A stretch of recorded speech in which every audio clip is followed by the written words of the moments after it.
이 주식 투자자한테 있어서 연준과 싸우지 말아라 하는 이야기는 좀 꽤나 유명한 이야기잖아요. 우리의 일반 상식과는 배치되지만 연준이 아무런 행동을 하지 않을수록 주가가 더 오른다고 볼 수 있지 않냐. 연준 인사들이 인터뷰 횟수를 좀 줄이고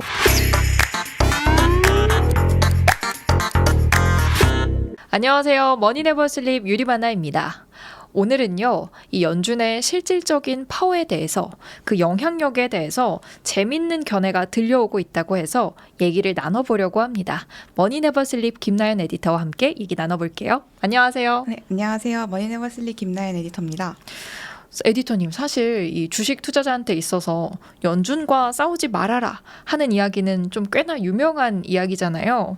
연준이 움직이는 방향과 반대로 베팅하면 무조건 실패한다. 이런 의미를 담고 있는데 에디터님은 실제로 연준이 이 금리 정책에 있어서 좀 큰 영향을 미치고 있다고 생각을 하시나요? 개인적으로는 지금까지 계속 그렇다고 생각을 해왔어요. 지난 2022년만 돌이켜봐도 연준이 자이언트 스텝, 빅 스텝 여러 번 밟았잖아요. 그때 증시가 흘러내렸던 것을 생각하면 확실히 연준과 싸우지 말아라라는 게 완고의 진리인 것처럼 느껴지기도 하죠. 그런데 최근 뉴욕 스턴 경영대학원의 다모다란 교수가 연준에 대해서 지금까지 우리가 생각해왔던 것과는 완전히 다른 재밌는 분석을 내놨습니다. 연준이 자산시장에 미치는 영향을 점검하면서 투자자들이 연준의 역할을 너무 과대평가하고 있다. 연준이 실제 가지고 있는 영향력보다 투자자들이 더 크게 받아들이고 있다는 내용이었는데요. 이 글에서 다모다란 교수는 투자자들이 연준의 행동에 지나치게 의미 부여를 하지 말아야 된다 이렇게 주장하면서 연준을 숱하게 비교했습니다. 이 연준의 역할이 과대평가됐다고 말을 하는 게 제 입장에서는 꽤나 용기 있는 발언처럼 들리기도 하거든요. 또 더군다나 숱하게 비유를 했다는 거 보니까 아마도 이 지붕 맨 꼭대기에 올라있는 수탉처럼 연준이 꼭대기에서 시장을 좀 조종하고 있다 이런 표현인 것 같기도 한데 구체적으로 좀 어떤 의미일까요? 네. 이게 비유적인 표현이라기보다는 어디서 따온 거예요. 옛날 이야기에서 따온 호칭인데요. 이 이야기에서는 농장의 지도자로 추대됐던 한 수탉이 등장을 합니다. 그런데 이 수탉이 이 자리에 올라갈 수 있었던 이유가 되게 특이한데 농장의 모든 동물들이 이 닭이 울어야만 태양이 뜰 수 있다. 이렇게 믿었기 때문이었어요. 그러니까 태양이 뜨기 직전에 새벽에 항상 닭이 울지 않나요? 그렇죠. 그런 습성과 태양의 움직임을 인과관계로 풀이를 했기 때문에 생긴 오해인데요. 이런 오해는 어느 날 이 닭이 해가 뜰 때까지 늦잠을 자면서 풀리게 됩니다. 그러니까 농장 동물들이 실제로는 태양의 움직임에 영향력이 없는 수탉에게 우리가 너무 많은 영향력을 부여해왔구나라는 걸 깨닫게 된 거죠. 다모다란 교수가 왜 이런 이야기에 나오는 수탉에 굳이 연준을 비교했는지 이제 이해가 되실까요? 이해가 쏙쏙 되는 것 같습니다. 네, 다모다란 교수가 주장하고 싶었던 거는 연준의 금리 결정은 자산 시장에 전혀 영향을 주지 않고 이들이 동조화되는 것처럼 보이는 현상은 인과관계가 아니라 상관관계로 봐야 된다라는 의미예요. 그래서 여기서 인과관계랑 상관관계가 뭔지 다들 아실 텐데 한번 그래도 설명을 드리면 네. 인과관계는 A가 일어났기 때문에 B가 일어날 수 있었다라는 거죠. 그러니까 연준이 금리를 내렸기 때문에 자산 가격이 올랐다 이렇게 생각하는 게 인과관계고요.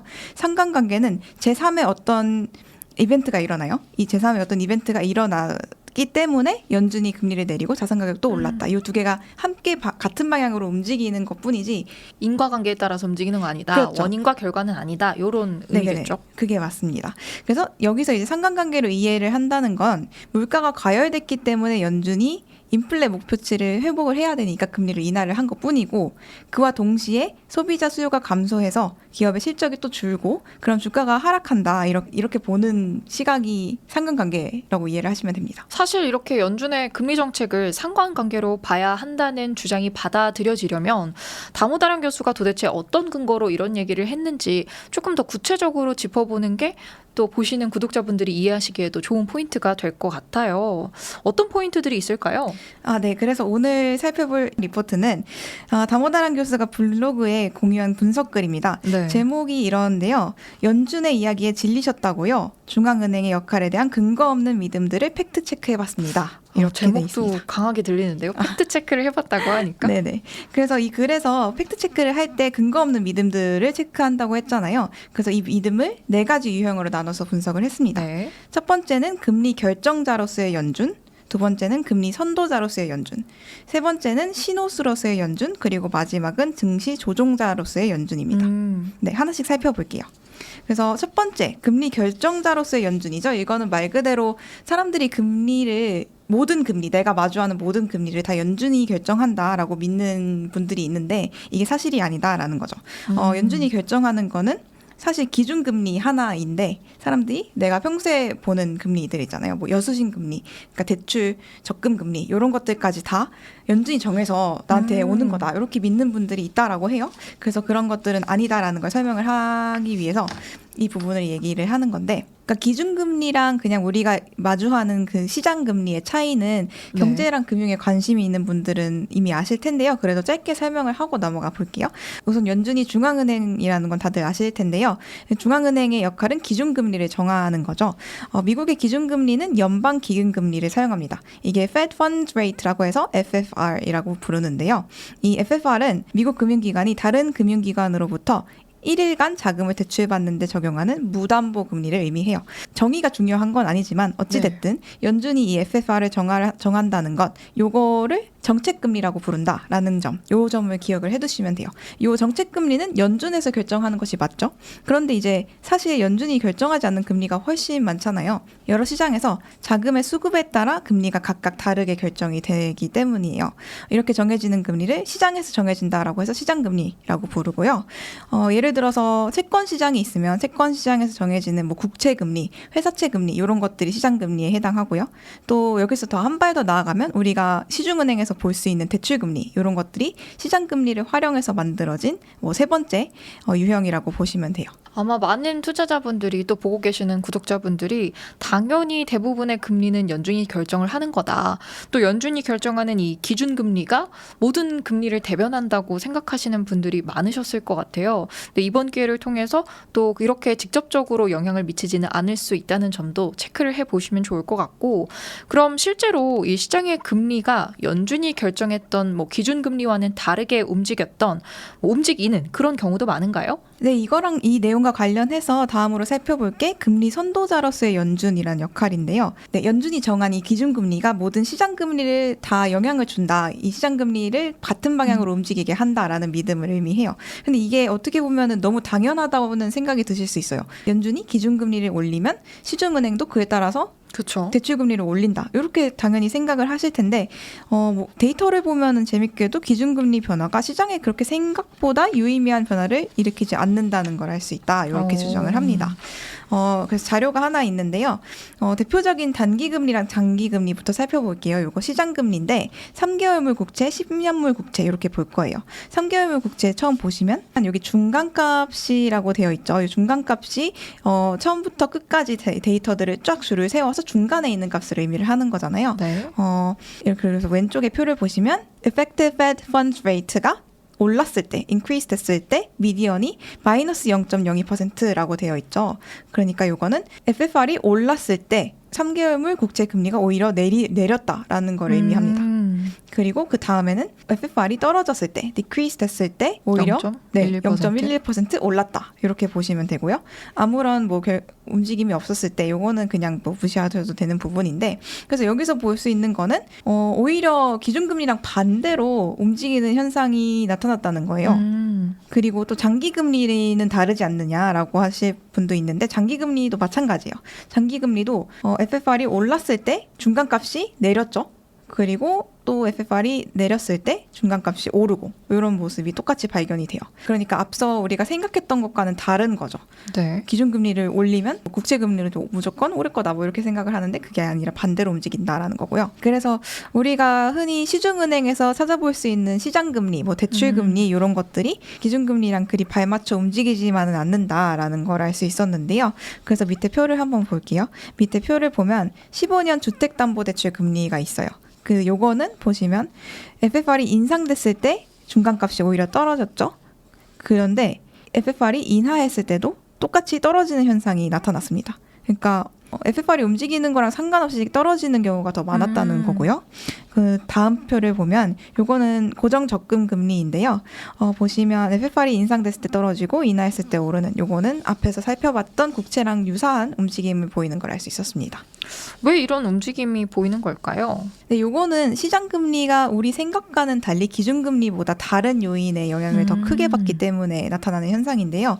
이 시중 금리에 가장 크게 영향을 미치는 건 물가 상승률 예상치, 요게 첫 번째고요. 두 번째는 실질 경제 성장률을 보여주는 실질 금리 상승치입니다. 그러니까 실질 금리 상승치가 영향을 제일 많이 미친다라는 건데, 요것보다는 경제가 성장할 것으로 예상될 때에는 금리가 오르고 경제가 성장하지 않을 것으로 예상될 때는 금리가 낮아진다라고 그냥 쉽게 이해하실 수 있어요. 다모다란 교수는 팬데믹 이전에는 계속 기준금리가 제로로 유지됐었죠.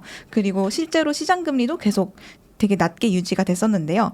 요게 같이 동조화돼서 움직였던 이유가 당시에는 물가 상승률과 경제 성장률이 똑같이 저조하게 나타났기 때문에 그런 것이지 기준금리라는 크게 상관이 없다. 이런 식으로 설명을 하더라고요. 또 여기에 더불어서 앞서서 이제 신호수로서의 연준도 언급을 해주셨었는데 이거 저도 살짝 공감이 가는 부분이긴 하거든요.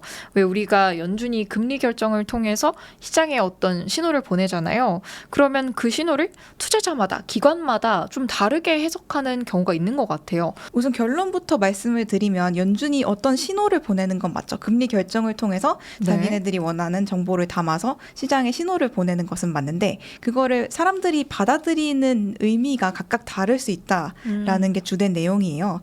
그러니까 신호술에서의 연준의 역할이 그렇게 절대적인 권위를 갖고 있지 않다라는 걸 의미를 하는 거죠. 예를 들어서 말씀하셨던 것처럼 지난 9월에 연준이 50bp 금리를 인하를 했죠. 이 소식이 모두한테 호재였을까요?